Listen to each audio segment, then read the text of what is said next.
कांग्रेस और आरजेडी में बिहार इलेक्शंस के पहले एक फॉल आउट जैसा माहौल बनता दिख रहा है। दोनों ही पार्टीज का इंटेंट अलग दिखाई पड़ता है और दोनों ही पार्टीज के डिमांड्स अलग दिखाई पड़ती हैं। एक तरफ आरजेडी लगातार कहती हुई आ रही है, तेजस्वी यादव लगातार कहते हुए आ रहे हैं कि अगर जरूरत पड़ी तो वो इंडिपेंडेंटली 243 सीट्स में कंटेस्ट करेंगे without Congress, without INDI alliance. दूसरी ओर आपको राहुल गांधी दिखेंगे, कहीं वो रैलीज में दिखते हैं। अभी उन्होंने वोट अधिकार यात्रा निकाली थी, उसके बाद वो कहीं ना कहीं रैलीज में कंटेस्ट उन्होंने नहीं किया और कहीं ना कहीं अब आरजेडी वो अकेले ही रैलीज कर रही है।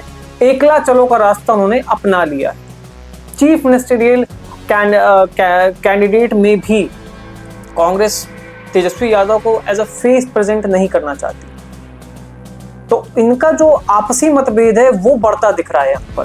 प्लस आपको याद होगा लोकसभा में 2024 लोकसभा में कांग्रेस की सीट्स आई थी, आरजेडी की सीट्स आई थी, महागठबंधन यहाँ पर लड़ा था।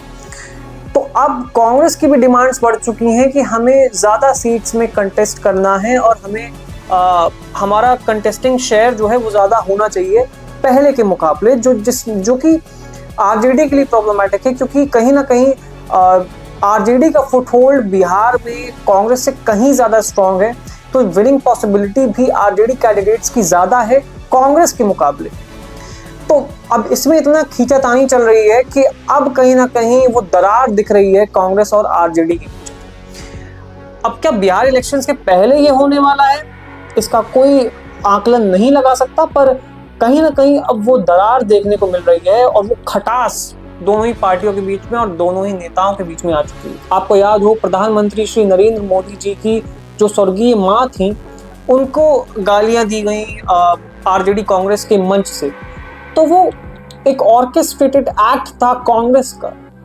अब कांग्रेस ने क्यों करा है? क्योंकि अगर आरजेडी कांग्रेस के मंच से होता है तो कहीं ना कहीं उनकी छवि खराब होती है और आरजेडी को कहीं ना कहीं इसका सबसे बड़ा नुकसान उठाना पड़ेगा आने वाले इलेक्शंस में।